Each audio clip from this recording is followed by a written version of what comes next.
Hello, everyone, and welcome to another Roswell live book reading, Roswell Loose Ends. We are going to finish the book this week, which I'm very excited about. We are reading chapters 22 through 25 tonight, and I'm going to be joined by Michelle. So hi, I'm Christy. For those of you who are new to the page, been watching Roswell since like midway through season 1, the beginning. Big Liz Parker and Dreamer fan, and big fan of the books. So I'm going to bring on Michelle. Hello, everybody. Hello, Tish, Missy, Chris, Crystal. Hi. Hi. Hold on, let me put my face on. Oh. Okay. Or should I keep my phone on the stand, or am I muffled when I do my chart? I think you sound, I can hear you well. Okay. Because Sophie was hearing feedback, and so I wasn't sure how well, but let me, like, you guys in the chat room, let me know if it's an issue, and I can move it. Hi, Tisha. Hey. Tisha, I love your quotes that you put on your Instagram stories. They're very inspirational for the day of the week, or I don't know. Am I even saying that right, Tisha? What am I talking about?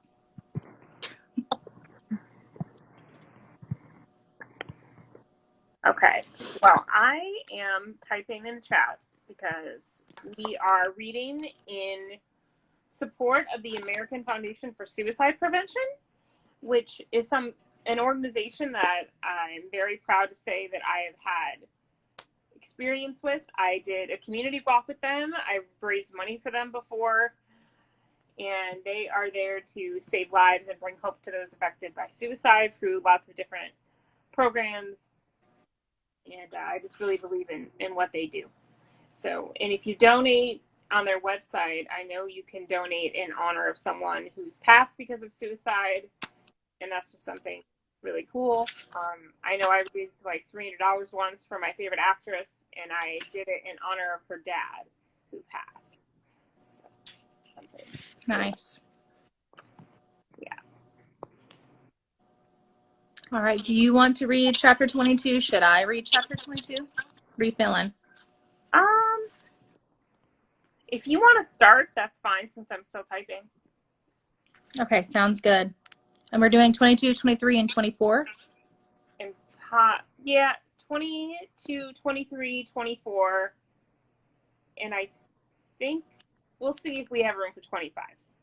And then there's only 25, 26, and 27, and then we're done. Yeah, so we for could Friday. Oh, well, 27 is like a page and a half. Okay.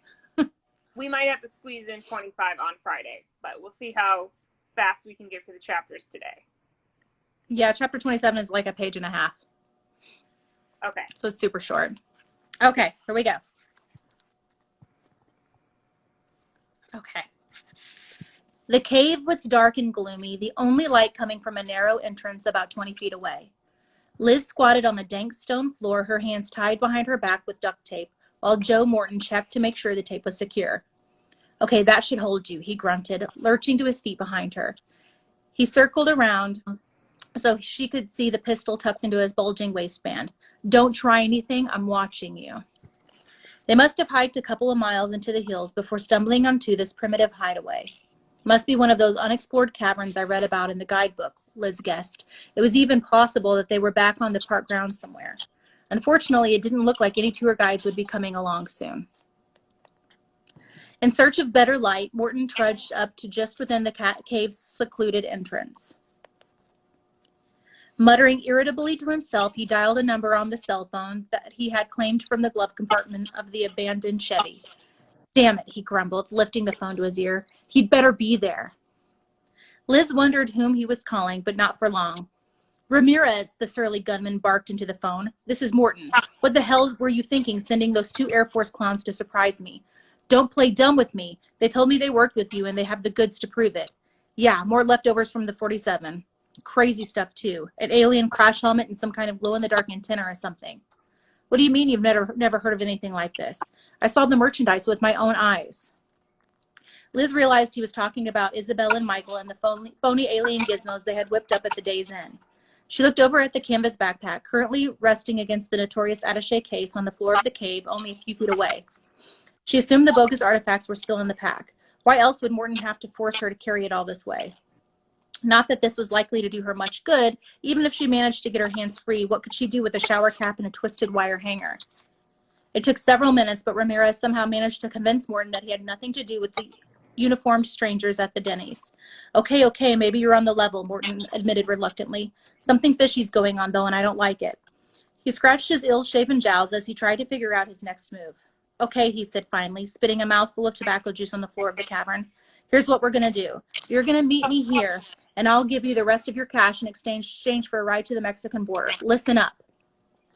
He gave the lieutenant detailed directions on how to find the cave, along with the number of his cell phone, just in case Ramirez got lost. He did not mention anything about transporting a teenage girl as well, which made Liz feel scarily expendable. I have to give him a reason to keep me alive, she realized, even as Morton wrapped up his call.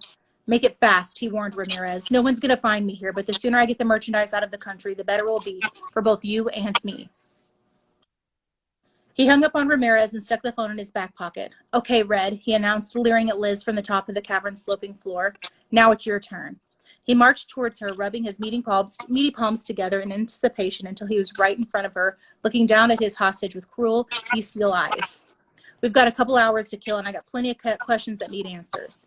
Sounds doable to me as long as you cooperate. Otherwise, things could get kind of ugly. Yeah, right, Liz thought skeptically. Like you're really going to let me live if I tell you everything I know. She knew that her only chance was to make say that? Scheherazade, and give Morton just enough info to keep him good and anxious to hear more. Think of it as a challenge, she thought, something to keep my brain too busy to freak out. The fear, the blind, unreasoning panic was still there, ready to reduce her to a trembling wreck once more, but Liz fought against the creeping terror and was surprised to find herself coping. Maybe it's because, she speculated, the only thing that can drown out those awful memories from my past is facing the very same threat in the present. It was almost funny in a blackly comic way. Alex said I needed to confront my fears. I don't think he meant quite this literally.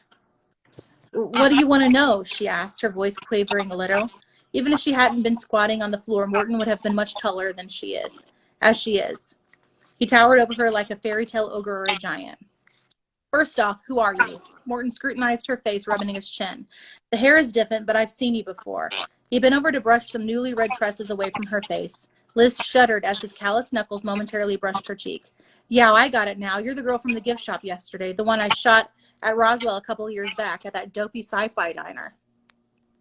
Liz decided to play dumb, if only to buy time. Diner? Roswell? I don't know what you're talking about.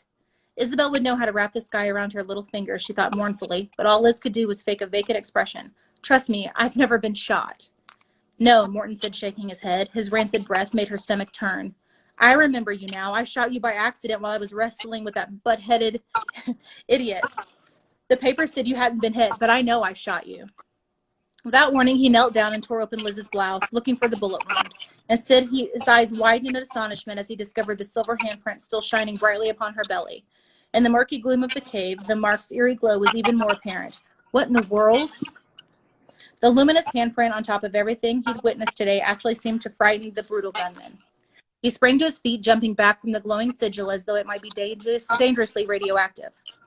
What the hell is that? He hollered at Liz, pulling out a pistol and waving it wildly. What does it mean? Her eyes nervously tracking every sweep of the lethal handgun, Liz tried to calm Morton. It's just a tattoo, she insisted lamely, wiggling her torso so that her sundered shirt fell more or less back into place, concealing the telltale handprint. Everybody has one. Don't give me that BS, Morton shouted, his frenzied words echoing inside the cavern.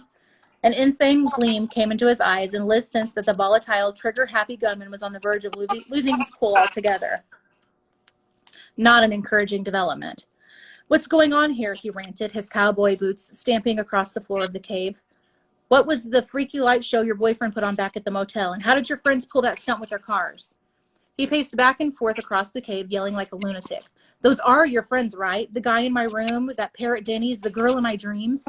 He fell silent for a second, realizing what he was saying. Throwing his cap on the ground, he ran a shaking hand over his balding cranium. Are you trying to drive me insane? Is that it? No, no, Liz assured him. She looked at him plaintively, trying to convince him of her sincerity. It's nothing like that. We're just a bunch of kids, that's all. Like hell you are, Morton accused. He tore open the backpack and pulled out the 2 counterfeit gadgets. How do you explain these babies? He laid the wire rosette on the floor of the cave and tapped it hesitantly with a pudgy finger. Nothing happened. Of course. Huh? What's the matter? He wondered, looking utterly baffled. He savagely ripped the silver shower cap in half, then tried to get the 2 ragged pieces to merge together again, which was not about to take place. Frustrated and upset, unaware that he had been conned by a bit of extraterrestrial sleight of hand, Morton flung the torn silver segments at Liz's lap. What's wrong with them? He demanded. Why won't they work? I don't know, Liz mumbled, uncertain what tack to take. What would rile Morton more, finding out his artifacts were fakes or thinking they weren't? Maybe they're broken, she suggested meekly. Fix them, he barked savagely. The muzzle of his gun pointed straight between her eyes. Could Max heal me, she wondered instantly, if I was shot in the head? I can't, she pleaded helplessly. My hands. If nothing else, the duct tape gave her an excuse to leave the phony gadgets alone. Morton looked unconvinced, though, so she tried something else. Besides, repairs aren't my area of expertise. Morton's trigger hand dropped to his side as he gazed at her wide-eyed. So you are one of them. His booming voice dropped to a raspy hush. I always knew you were out there. Where else could the merchandise come from? But I never thought I'd ever run into one of you for real. He wiped the sweat from his glistening sunburned brow. His bald spot, Liz observed, was paler and less florid than the rest of his head. I was just trying to make a buck, you know. He circled her warily, keeping his distance now that he thought she was a visitor from another planet. This would be funny, Liz thought, if it wasn't so dangerous. Pretending to be an alien was a risky game, but if it kept Morton away from her... Is that your real form? He asked apprehensively, looking her over from several feet away. He was still hanging onto his gun, but at least it wasn't aimed at her skull anymore. It is now, Liz said cryptically, keeping him guessing, she thought. Damn, Morton exclaimed, getting over his initial fright. This is incredible. He stared at her as if she had suddenly sprouted tentacles or something. Where are you from? Liz raised her eyes heavenward, hoping she wouldn't be joining the angels soon. Is he buying this? She marveled. And do I really want him to? Good God, he exclaimed. I wouldn't believe it if I hadn't seen it with my own eyes. Liz assumed he meant Max's force field, the missing bullet wound, and everything else, not her non-existent tentacles. She didn't think Morton was that much of a psycho. Please, you can't tell anyone, she begged, mimicking Max, Isabel, and Michael. If there was one thing she knew about being an alien, it was that they didn't like their secrets revealed. We come in peace. We mean you no harm. Was that too corny? She worried. Maybe I should just speak when spoken to. Tell anyone, Morton laughed heartlessly. I can't decide whether to kill you on the spot or sell you to the highest bidder. He started pacing again, thinking out loud as he pondered the fate of his alien captive. If those metal spaceship parts are worth a couple of million, how much could I get for an actual alien? Bloodthirsty rage and confusion succumbed to calculating greed as the ruthless gunman considered his options. Dollar signs replaced the manic gleam in Morton's eyes, which started looking on Liz like she was just another piece of contraband salvaged from the crash. Liz guessed that was an improvement, but she couldn't imagine how her alien act was a workable long-term solution. Somehow I've got to get away from Morton, she knew, before he figures out that I'm nothing more than a completely human eyewitness to Okada's murder. Her gaze shifted from the sunlit entrance of the cave to the impenetrable darkness further within. Who knew how deep or how far this tunnel extended into the earth? Liz didn't relish the idea of escaping into the lightless depths of the unexplored cave, but it might be her only option, provided Morton ever stopped watching her for a second. She wondered how far she'd have to descend before she'd be safe from his bullets. Listen up, space girl, Morton snarled, interrupting her desperate search for a way out. He planted himself on a squat rock formation between Liz and the exit to the desert outside. I've thought it over, and here's what we're going to do. The way I figure it, you're too valuable to just throw away, even if you are some kind of spooky monster from outer space. I have contacts in Mexico who will pay good money to examine your alien carcass, so you're coming with me across the border. Page 228. He toyed with his loaded semi-automatic as his voice and expression grew deliberately threatening. Here's the catch. A live alien is worth more than a dead one, but I'll sell for the lower price if you give me any trouble. Got that? Liz nodded, afraid to speak for fear of giving herself away. From the sound of it, she had just bought herself a few more hours of life. Good, Morton appeared satisfied with her response, relaxing somewhat as he settled in to wait for Ramirez. He regarded Liz with frank curiosity. You have a name? He asked brusquely. What do I call you anyway? Liz went with the scariest alien name she could think of. Tess. My people call me Tess. Great.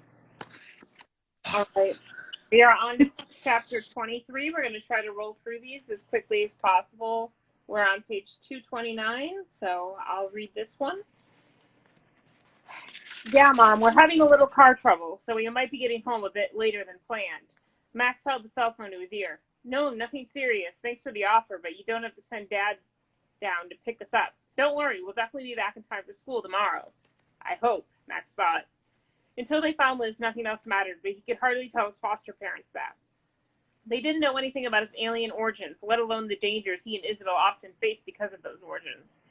Max saw the miserable look on his sister's face as he wrapped up the call home. He knew she hated lying to their mom and dad. Isabel and the others kept their voices down until he hung up the phone. They were all seated around a circular table at a roadside pizza parlor on the outskirts of Carlsbad. An obvious tourist trap, caverns of cheese were decorated with a subterranean motif, complete with sparkly aluminum foil stalactites, plus rubber bats hanging on strings from the ceiling, sort of the Carlsbad Caverns version of the Crackdown Cafe, in other words. Max was in no mood to appreciate the campy decor. Well, that's taken care of, he announced glumly, but that doesn't get us any closer to finding Liz. He blamed himself for Liz's abduction. It had been his plan after all that had gone so badly astray. I can't believe everything fell apart like that. Yeah, Maria agreed. A whiff of rosemary oil mingled with the aroma of the pizza between them. I don't get it. Why did Morton unplug the phone in his motel room? Sitting next to Maria, melted cheese dripping from the pizza slice in his hand, Michael offered a possible explanation.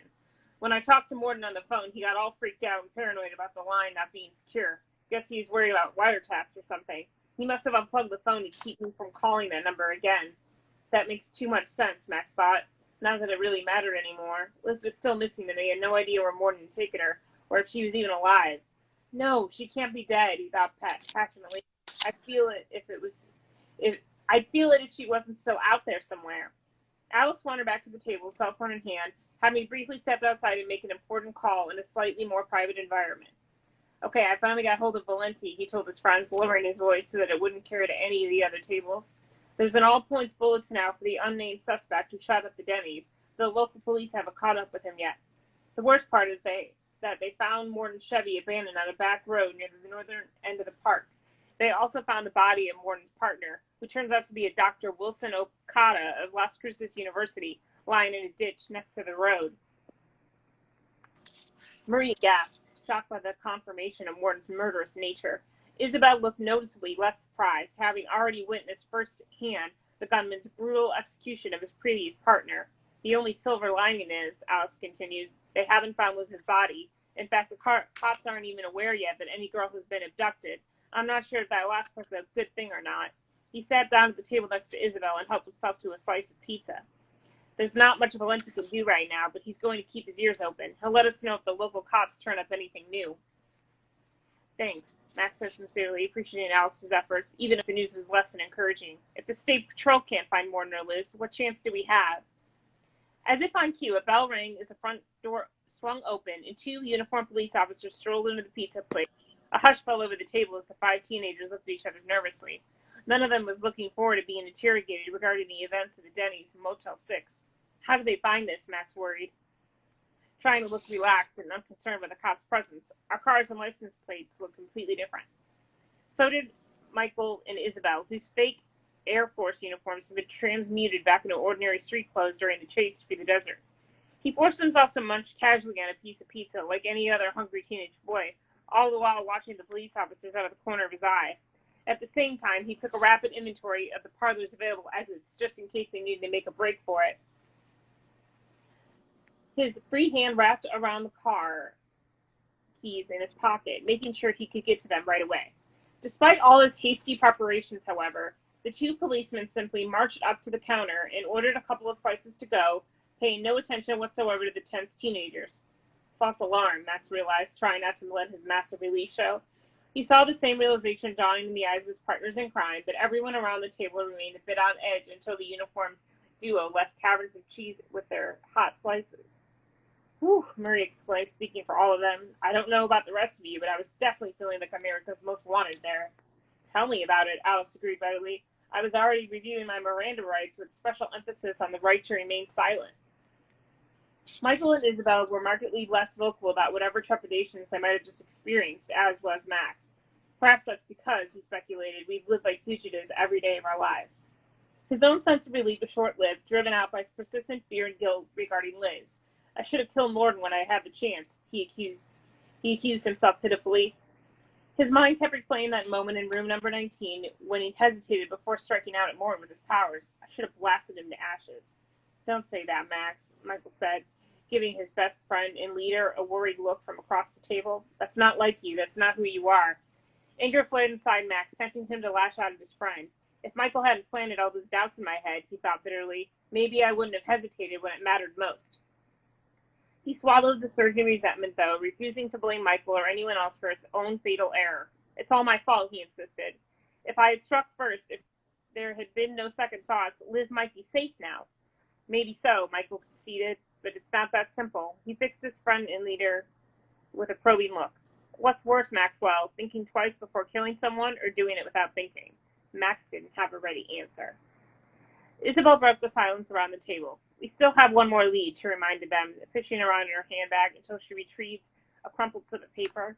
Lieutenant Ramirez's phone number. Max's eyes lit up. What do you think it is? Maybe if I call Ramirez, I can convince him to help us, he suggested. We know there's no love lost between him and Morton. Maybe if he knows that an innocent girl's life is in danger, he'll do the right thing. It's a long shot, she thought, but they were running out of options.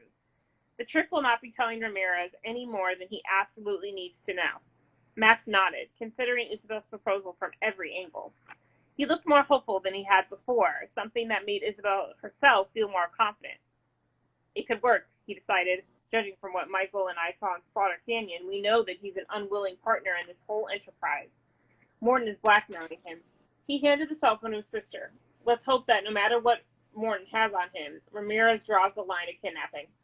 She accepted the phone, then took a deep breath, working up her nerve. Her slender fingers hovered about the push button dial. You go, girl, Marie cheered her on. If this works, I will never mock your pod-given talent for provocation again, I promise. Like I really care, Isabel shot back tartly, the brief exchange of repartee providing a boost to her confidence. She dialed Ramirez's number and tossed her hair back before lifting the phone to her ear. Watch and learn. The lieutenant picked up on the second ring. Hello? He answered, and Isabel thought his voice sounded more strained than it had at the caverns. But he had a sleepless night, she guessed, especially after Max and Michael crashed his midnight endeavors with Morton. Who is this? He asked worriedly. Hi, David, she said cheerfully, not wanting to lower the boom right away. This is Isabel. It took her a second to recall what alias she'd used before. Isabel DeLuca, from the bottomless pit, remember? Maria shot daggers at Isabel, but the name rang a bell with Ramirez. Oh, yeah, right. A bit of enthusiasm crept into his voice, but he still sounded worn out and distracted. Thanks for calling, Dal, but now is not really good for me. Maybe some other time. Isabel spoke quickly before he could even think of hanging up. That's what I'm calling about, David. Her friend nervously shredded a paper napkin as she trapped the phone between her head and shoulder. I'm afraid I wasn't entirely honest with you yesterday. She winced and chewed on her lip. You see, I know all about your arrangement with Joe Morton. Dead silence greeted her unexpected declaration. David, are you still there? At first she thought maybe he had dropped the phone and run away, but then she realized she could still hear breathing coming over the line. Fast, erratic breathing, like someone in a state of shock. David? Talk to me. Who are you? He whispered hoarsely, in a broken, wretched parody of the deep masculine voice he had used with her in the caverns.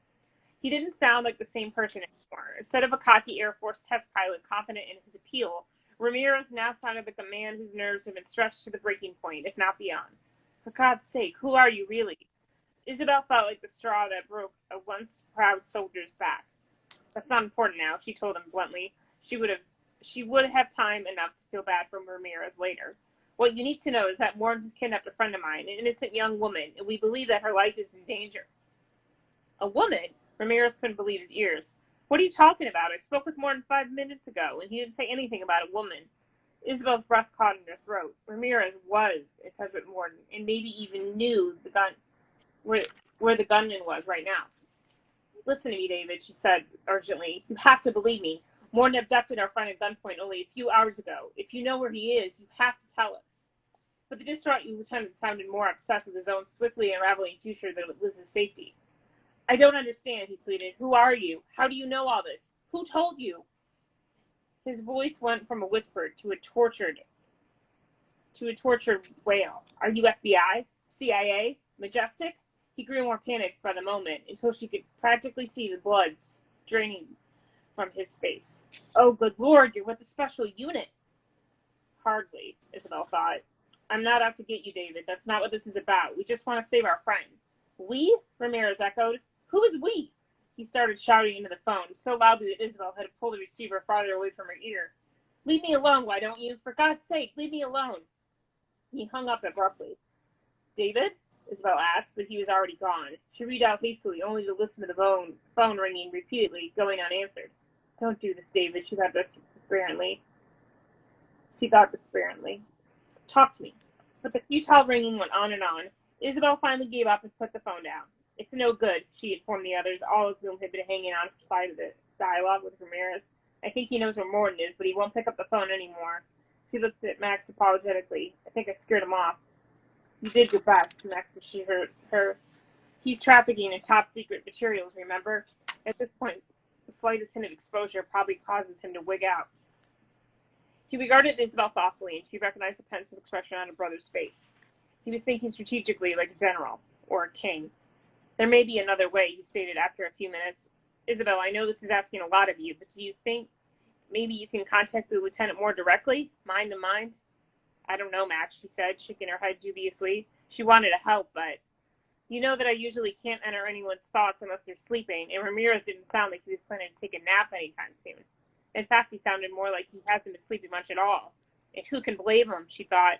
She wouldn't want to have her life and liberty in the hands of a hot-tempered sociopath like Joe Morton.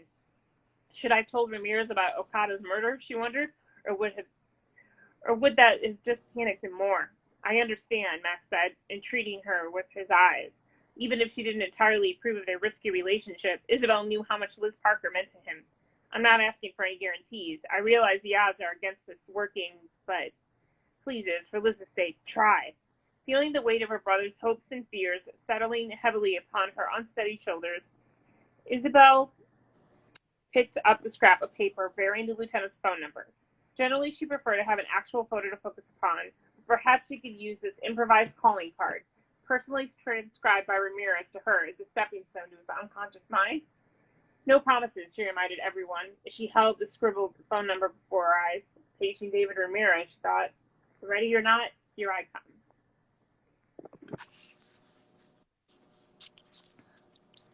All right, on to 24? Yep. Okay. It took Lieutenant Ramirez much longer than expected to find the uncharted cave, so that Morton was impatient and irritable by the time, several calls for directions later, that the overwrought Air Force pilot arrived at the entrance to the cave, flashlight in hand. With her wrists bound, Liz couldn't check what time it was, but she guessed that it had to be around 3 in the afternoon. Her stomach grumbled unhappily, reminding her that she hadn't eaten since breakfast. That's the least of my problems, she thought, wondering how long she could keep her captor thinking that she was an alien. Would her noisy stomach pangs give her away, or would Morton just assume that extraterrestrial humanoids got hungry too? What the hell took you so long? Morton griped as Ramirez entered the cave, the beam of his flashlight darting over the rough, uneven stone floor. I've been cooling my heels in this GD rock pile for hours, the bad-tempered gunman complained. It's not my fault, Ramirez insisted, looking much as Isabel and Max had described him, only a lot more agitated and disheveled. Sweat streaked his bronzed features and soaked through his blue short-sleeved dress shirt. This place isn't exactly on the map, you know. Besides, the roads around here are prowling with state patrol cars. I got stopped and questioned 3 times before I finally found a place where I could park my car and head into the hills. His flashlight searched the crevices of the secluded hideaway, quickly falling upon Liz's captive figure, duct-taped and all. A tick in his cheek twitched alarmingly as he stared wide-eyed at Morton's prisoner. Jesus Christ, he exclaimed, going pale beneath his coppery tan. It's true, you have snatched some girl. He spun around, exposing Morton to the harsh white beam. You kidnapped a teenager? No, Morton rebutted without a trace of remorse. I captured an alien. He advanced on Ramirez, suddenly sounding suspicious. Who told you I took the girl? The police? The news? But Ramirez, shocked by Morton's insane explanation, wasn't listening to the gunman's questions. An alien? Are you out of your friggin' mind? He swung the flashlight back towards Liz, confirming that she looked entirely human, then unleashed a flood of hysterical invective at Morton. You maniac! You rabid psychotic! You've gone completely insane! Squatting on the cold stone floor, several feet away, Liz saw a potential opportunity arising from the escalating conflict between the two men. This might be my time to make a break for it, she realized, if Ramirez distracts Morton enough. Her gaze turned again towards the gaping darkness at the back of the cave, and her nerve faltered. Did she really want to run blindly into that unknown abyss? Ramirez shoved past Morton, the beam of his flashlight sweeping the cave. Where's my money, you lunatic? He demanded, the shadows under his ravenous eyes making him look like one of the living dead. You promised me the rest of my money. The shifting light revealed the open backpack lying next to the locked attaché case, and the frenzied lieutenant descended upon the canvas pack like a ravenous vulture, only to find it frustratingly empty. Where is it? He shouted at Morton, throwing the worthless pack to the cave floor. His cheek twitched spasmodically, something like that, like a severed frog's leg attached to a galvanized current. Where's my money, you blackmailing son of a bitch? The hefty killer stood his ground, one hand on the grip of the pistol stuck in his waistband. Later, he barked. Tell me about those state troopers. How much do they know about the girl? Good question, Liz thought, more than a little curious about that herself. She cautiously flexed her stiff leg muscles, restoring their circulation. Her whole body tensed, poised to run the minute Morton's full attention was elsewhere. Don't later me, Ramirez yelled, snapping completely. I've had enough of this. He kicked the leather briefcase with his foot, propelling it across the cave so that the case landed only inches away from Liz's bound wrists. I want my money, and I want it now. Morton laughed contemptuously, shrugging his burly shoulders. Sorry, sport, I haven't got it on me. Guess you're going to have to wait until you get me to Mexico. Damn you, the maddened pilot swore, pushed too far. With an inarticulate cry of rage, he charged at Morton, colliding with the stocky gunman head-on and knocking him back against the rough-hewn limestone wall. You monster, you've ruined my life. Watching intently, Liz knew she would never have a better chance to get away. She sprang to her feet, fighting to keep her balance, even though her arms were still bound behind her back. On an impulse, she bent quickly and, half kneeling, fumbled for and grabbed the handle of the attaché case with both hands, lifting it off the floor as she dashed for the concealing darkness. The bottom of the case banged against the back of her legs as she ran, but Liz held onto the handle tightly, suddenly unwilling to let Morton or anyone else profit from the hijacked alien technology. These secrets belonged to Max and the others, she thought with fierce determination, and to nobody else. The cave floor was bumpy and irregular beneath her sneakers, but Liz managed not to stumble or fall as the Stygian depths enveloped her. What sparse daylight had penetrated the cave from outside swiftly evaporated, but to her surprise, Liz discovered that she could still see dimly in the dark, winding corridors of the cavern. How, she wondered, marveling at the faint silver radiance lighting her way. Then she realized that unexpected glow was coming from the incandescent handprint on her stomach, exposed again now that her headlong flight had thrown open the flaps of her torn blouse. Thank you, Max, she thought, gasping at this unexpected stroke of luck. In a sense, his miraculous touch had once again come to her rescue.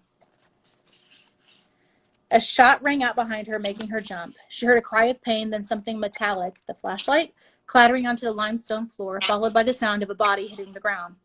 Liz prayed that Morton had somehow ended up at the business end of his own pistol, or that the lieutenant had been carrying a firearm as well.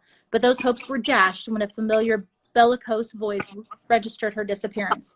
Damn, Morton cursed loudly, his malevolent roar reverberating through the cramped underground tunnels.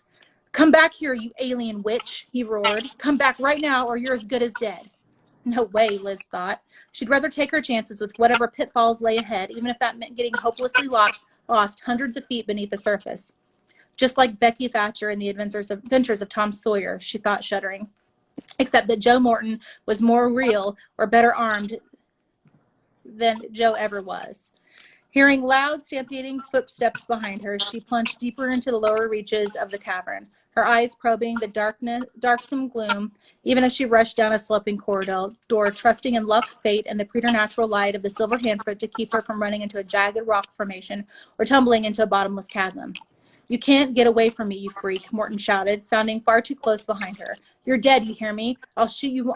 I shot you once and I'll shoot you again. That's what I'm afraid of, Liz thought. Okay. We can get through 25. 5 is only 4 pages. Yeah, we can get through 25 easy for sure. I know Jess said she doesn't. I don't think Jess wants to do the recap, but let us know anyway in the chat. But I think we can definitely get through 25 for sure. So, right, chapter 25. Where are you, David Ramirez? Why can't I find you? Her eyelids squeezed shut. Isabel did her best to tune out the sights, sounds, and smells of the busy pizza parlor. She rubbed the vital scrap of paper between her fingers until it felt as thin and fragile as tissue. Her heightened consciousness reached out, sifting through hundreds of churning minds before zeroing in on the one distinct psyche that could tell her what Max so desperately needed to know. She nudged at the fringes of the lieutenant's identity, seeking admittance. Here I am, David, she called out silently. Let me into your dreams. Any luck yet? Maria asked, breaking Isabel's concentration. The alien beauty's eyes snapped open, impaling the other woman with a royally ticked-off glare. The entire table shushed Maria in unison, causing the exasperated teen to tilt backward on her chair, throwing up her hands. Sorry, my bad, she apologized, sort of. Excuse me for wondering how she was doing. Outside Caverns of Cheese, the afternoon sun remained high in the sky, yet Isabel felt the day slipping away, taking with it any hope of liberating Liz from Joe Morton's murderous clutches. A handful of soggy pieces of crust were all that was left of 2 pepperoni and Tabasco pizzas, but her friends kept ordering additional snacks and desserts just to avoid being asked to leave their ad hoc base of operations. Isabel feared they were wasting their time. It's no good, Max, Isabel confessed, feeling like a failure. She hated to disappoint him, but it was the truth. I can sense him, somewhere nearby, but wherever he is, he's awake, not dreaming. She tried to explain to make Max and the others understand why, no matter how strenuously she labored, she couldn't come through for them. It's like his waking mind forms a wall around his identity, his essence. I can't slip inside until that wall comes down. She looked at her stylish designer watch and saw that it was not even 3:30 yet. The only creature sleeping right now were the bats in Carlsbad Caverns. He might not go to bed for hours. Alex put down the cell phone, which he'd taken custody of earlier. I keep trying his number, he volunteered, but no luck. Either he's not home or he's not answering. Great, Michael said sarcastically. For all we know, the damn ringing is keeping him awake. He shoved his plate away from him in frustration. Isabel was right, Max. This is getting us nowhere. We need to get out there and start looking for Morton and Liz. What do you suggest, Michael? Max asked skeptically. That we drive up and down every road between here and the Rio Grande? We don't even know what kind of car he's driving now, if he's on the road at all. For all we know, he could be holed up anywhere. He turned toward Isabel, his face drawn and haggard. Isabel hadn't seen him look this bad since that time he thought that Liz had cheated on him with Kyle. Please, Iz, he begged, try one more time. If it will make him feel better. Okay, she agreed, giving the worn scrap of paper her attention again. Caverns of Cheese slowly receded from her awareness. She closed her eyes and went into a familiar trance. One more time, she thought, with little hope of success, just to ease Max's mind. The floor of the cave was moist and surprisingly cool. Lieutenant David Ramirez lay bleeding where he fell, unable to move at all. Morton's bullet had shattered his spine, he realized, after blowing a hole in his chest. He couldn't feel anything at all below his shoulders, which was probably a mercy of sorts. He felt cold and dizzy, lightheaded even. He was dying, he knew that, alone in a cave with no one to hear his last words of confession. So this is how it all ends, he thought bitterly, mourning his once promising future. He wished he never heard of Roswell or aliens or secret UFO technology. At least, he thought, this spares the Air Force the expense of a court-martial. His eyelids drooped and he found it hard to stay awake. Just as well, he decided, his ebbing consciousness surrendering to the encroaching darkness. Oblivion called to him and the lieutenant decided not to fight it anymore. Goodbye, he thought, shutting his eyes forever. Guess this qualifies as a dishonorable discharge. Then, just as he was letting go of life, he heard another voice calling his name. David, is that you? The wall came down, disintegrating in nothingness. and Isabel slipped into Ramirez's unresisting mind. She realized at once this was no ordinary dream. The colors were strange and distorted, gray and monochromatic in some places, while literally bright and garish elsewhere. Shapes and angles were stretched and pulled out of proportion, as though glimpsed in a funhouse mirror. What's happening here? Isabel wondered, disorientated. Where am I? It took her an instant or two to get her bearings. Then she found herself standing in an unfamiliar cave, less grandiose than Carlsbad magnificent caverns, and more like the hidden pod chamber outside of Roswell. The ruffled limestone walls of the cave were black and white, like an old-time movie, but fluorescent golden sunshine, brighter than daffodils, invaded the rocky chamber from an opening to her right, giving her just enough light to see by. A feeble moan caught her ear, and she looked down to see Ramirez lying at her feet, a gaping wound in his chest. The injured pilot was black and white, too, but somehow it colorized his blood, which glowed as psychedelically as the pigments in a black-lighted painting. Neon red fluid pooled beneath the lieutenant's body and leaked from the corners of his mouth. Isabel stepped back in horror, yanking the toes of her boots away from the spreading pool of gore, and threw her hands over her mouth. She suddenly became aware of a rhythmic, throbbing noise, pounding in the background like rolling thunder many miles away. The muffled thumping, which she instinctively knew had to be Ramirez's own failing heartbeat, grew slower and fainter by the second. Oh my God, she realized. The lieutenant wasn't dreaming. He was dying.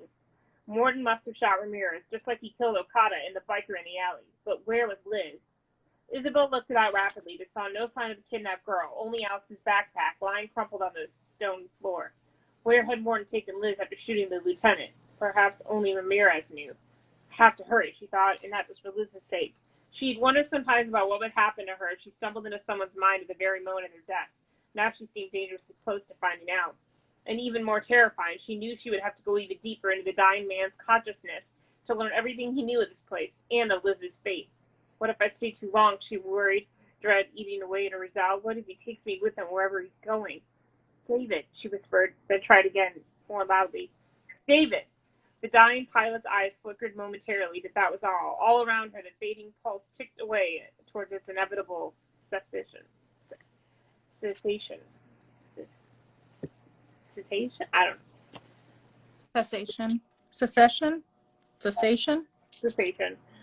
All of those. Unable to avoid kneeling in the sticky, sickening crimson pool, she took Ramirez's head in her hands and tried to rouse him from his terminal slumber. Wake up, David, she shouted into his face. Talk to me, please.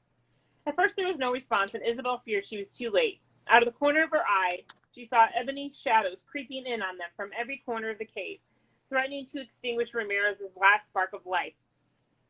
She could barely hear his faltering heartbeat anymore. His eyes open, making contact with hers. Isabel? She dived into his deep brown orbs, the portals to his soul, and instantly landed in his head, looking out through the same eyes at the craggy ceiling of the cave.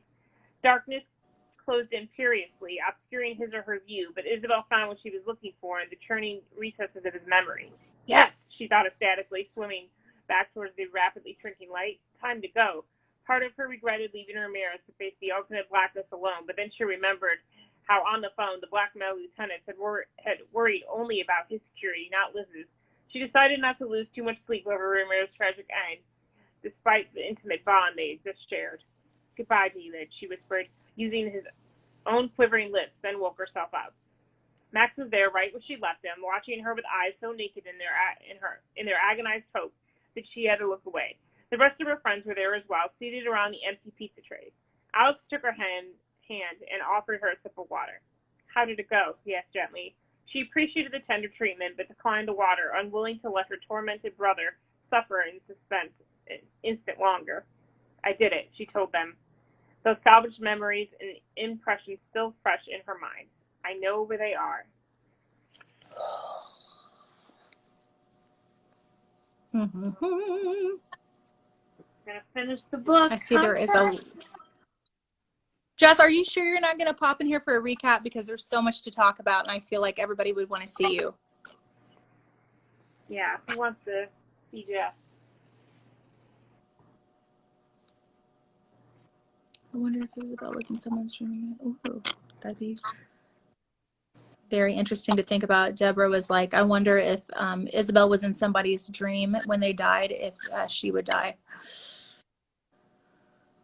Right. Yeah, that was kind of what I was thinking too, as I was reading, and I think that was Isabel's fear that she would die along with David. Jess said twist my arm, but she's in. Yay! Okay. All right, so I guess I will pop out of here. We've got 3 chapters left, 26 pages for Friday, so we should be finishing the book on Friday. And I will see everyone there, but I'll still be here. Okay. Sounds great. Bye. Bye. Bye, Michelle. All right. I'm going to get Jess in here. Jess, I hope you're ready, because I will add you in here, and hopefully you are in a room away from your 3-year-old, or at least are available to talk.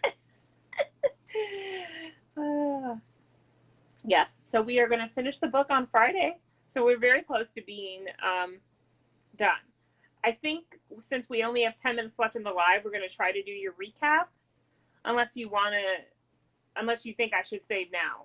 But I don't think it's giving us any issues tonight. So hopefully we won't have to,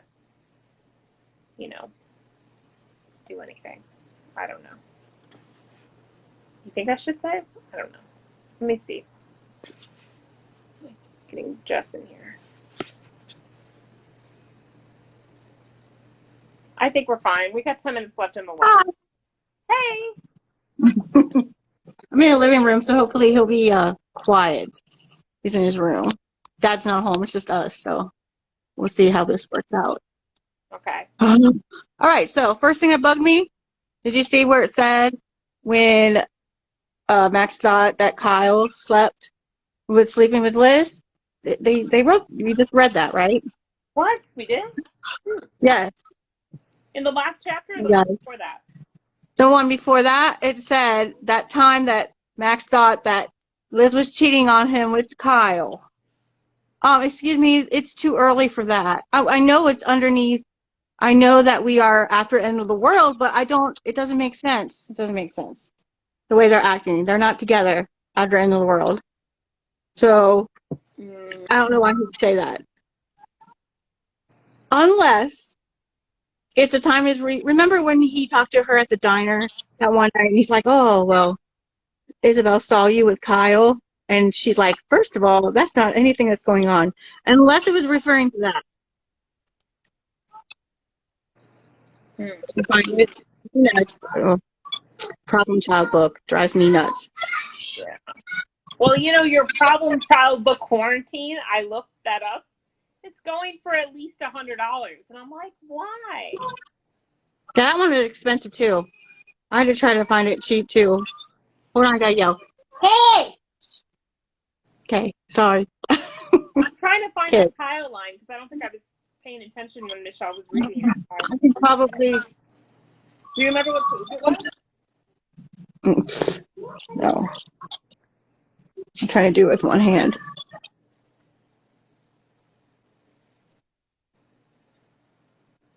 When I read it, I was like, I texted right away, and I was like, that's my kid. It says the last time he felt that bad was when he thought she was sleeping with Kyle. Yeah, page 246. Thank you, guys. Thank you, Michelle. Okay. So, yeah, that's end of the world. Ah, yes. He turned from Isabel, his face drawn and haggard. Isabel hadn't seen him look this bad since that time he thought that Liz had cheated on him with Kyle.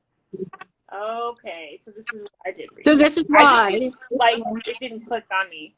Yeah. I read it. So those things stick out for me because I don't know. So that's why this is my problem child, because it can't be end of the world because they aren't together, but they're together here. So yeah, ridiculous. Now we're after end of the world. Well, originally you thought it was right before or after the Vegas episode, right? So now I lumped all of these together. We know that Alex's last episode is prom, right? So I lumped all of those around that time before he perished, because the rest of the book, Alex is no longer with us. So, That's originally what I did, but then I was like, well, wait a minute. So then I went back and I, you know, did some more read. I'm overthinking it probably, like I always do. But, lines like that, I'm like, wait a minute. That's not right. So, I don't know. We'll just call it an author error. I'm just keeping it where it stands. Well, I found little grammatical errors, like they'll end a sentence with a question mark, and I'm like, but that's not accurate. Oh, yeah. Like, put a period. Like, all the books are like that. It's like they got them out super fast because none of them are. yeah, There's a they lot. didn't proofread them enough before. None of them are like that. So even Turnabout has a bunch of those too. So it's okay. I can overlook that. I just Yeah. noticed that stuff, because I'm a copywriter and I proofread for a living before. So that stuff, I'm like a grammarian too. Like, I'm like the grammar police. So if something is off, I recognize it immediately. Yeah. Well, before we start reading, are we doing Little Green Men next, or is it No Good Deeds? Well, I mean, I thought it was Little Green Men and then No Good Deeds, isn't it? I do. Yeah, but I know that they're printed differently though. They came out at different times, but I read them how I thought they fit in the story better.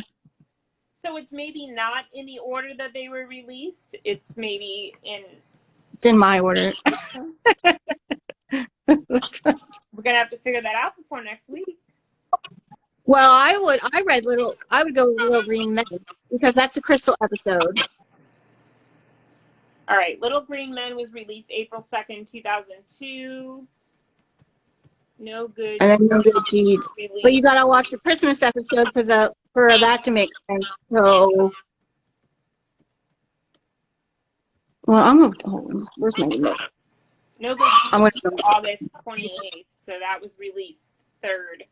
So actually, yeah, Little Green Men then, because is first. Yeah, that was published first. I still don't think publishing has anything to do with it. Because people aren't. I'm going to my list. Little Green Men was published before No Good Deeds, so I guess Little Green Men. Further details. I'm turning my Hulu on right now because I'm going to look at. I like to look at the episodes when we talk about this stuff. It's just I can't. Yeah. All right. So here we are, season 2. Here's End of the World. Christmas episode is episode 10. Crystals are before that. Crystals are episode. No, not. Crystals are after that. Yeah, that's what I thought. Yep. Because it was a Dukes and then the Crystals episode, right? Yeah. I'm gonna have to. Okay, so the next one should be No Good Deeds next. Well, I don't know, because Michelle's saying Little Green Men, and if you look up No Good Deeds and Little Green Men was published first. But you're saying because of the order of the episodes, we should flip-flop them. Yeah, because the Christmas Carol is episode 10, and then Disturbing Behavior and the Lloyd Cree half and half are 13 and 14. See, that's why originally I said don't read any of these until after 14, because it doesn't matter. We've already watched it all. See what I'm saying? So we would have watched it to then, so we would have read that, and then read that. We already know that. Because it doesn't technically tell you, like, oh, this happened in October, blah, blah, blah. It never does, like, specific dates. It'll just have what's going on. We know we have to have those 2 episodes for it to make sense. So that's why it's flipped up. So I would do what we're doing now, then No Good Deeds, because there's a Christmas episode, and then after. Well, Michelle thinks we should read in release order, in the order they were released, and just complain about how they were backwards. And then Laura is asking, should we watch the Christmas episode before the read next Tuesday? I would also do that with the Crystal ones too, because they're very important. Well, just so you can remember what was going on at the time. I think that's a good idea. Yeah, I To watch haven't the watched Christmas episode. 2 in a hot minute, like a long time. It's been a long time. Can you hear him? Yeah, a little bit. It's a little too. Dang it! Sorry. Yeah, I mean, I don't know. I'm gonna have to read. I didn't look at dates of books. I just looked at what people, what was going on in the episode. So Oh, Cindy said in the cover of Little Green Men, it says Loose Ends is number 1, No Good Deeds is number 2, and Little Green Men is 3. So, yeah. it does do that. That's interesting. So they messed it up when they released them, and they didn't release in, like, episode order of what was going on at the time. It's kind of messed up. What did you say? Is that what Cindy said? Is that what you just said? Cindy, yeah. Cindy said that. Thank you, Cindy. Yeah. So we will do No Good Deed next week. Or No Good Deed. He's saying deeds. No Good Deed next week. And that's the Michael and Maria cover, which means for Allison, who's a big Michael fan, or Michael and Maria fan, that'll be great for all the Michael and Maria fans, because There's a lot of both in them. There's a lot of good Michael and Maria moments, and a lot of good Dream moments too. But they're not together in it. There's Tessa in it too. Tessa's starting to come up now. Next 2 books, Tessa. They're not together. They're together, because they have that thing where they're bigger, and it's like it almost feels like they're a married couple bickering, even though they're not together. That's just what they do. And I probably could have done that too, because I have a list in mind as well. So we probably just follow that. But I did kind of like make sure that, because things don't always fit. You know what I mean? So I wanted my list to fit where it felt. So I think like with the 4 graduation books, like I think it's supposed to be Pursuit and then Nightscapes and then Time, but I didn't read them like that. Because it didn't. I don't think it fit well like that. But maybe that's just me. But everybody can read them however they want. That was just the way I did it. Yeah. All right. Yeah. I'm looking forward to the Michael and Maria stuff next week. Yeah. It'll be nice. As well. He's on the phone. Jeff has the cutest 3-year-old. He's being really loud. He's just walking here. Mickey's on. Go watch Mickey. I'll be listening. Mickey's on. Go do that. Okay. Yeah. Well, any other questions? Because the Instagram is probably going to go to the 2-minute. Oh, it just did. So we have less than 2 minutes. So guys, if you have any last questions, now is the time for us to try to answer them before it cuts us out. But thank you to those who donated. We raised $10 for American Foundation for Suicide Prevention. So. Okay, you want to see? Yeah, Come here. Friday, 7 p.m. Central, and we're running a little late. We'll let you know in my story. I'll post something. But plan is 7 p.m. Central on Friday. We will finish this book, Loose Ends. Hi, Gideon. Hey, clown. See you soon. My noisy boy. Aw, you're on Instagram Live, buddy? Say, Mommy, I can't read. Yeah. Yeah. So, yeah, we're ending it next week.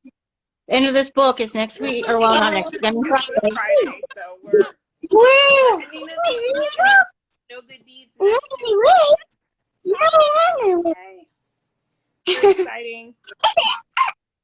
And then this Saturday will be the Balance episode that we're watching for Roswell Rewatch on Friday, 7 p.m. Central. Sophie won't be with me, but we may have Leonard or Michelle do the rewatch with me. I'm still waiting to hear back from Leonard, just FYI, for those who are looking forward to that on Saturday. So he has to work, unfortunately, but I will be joined by either Leonard or Michelle. So awesome.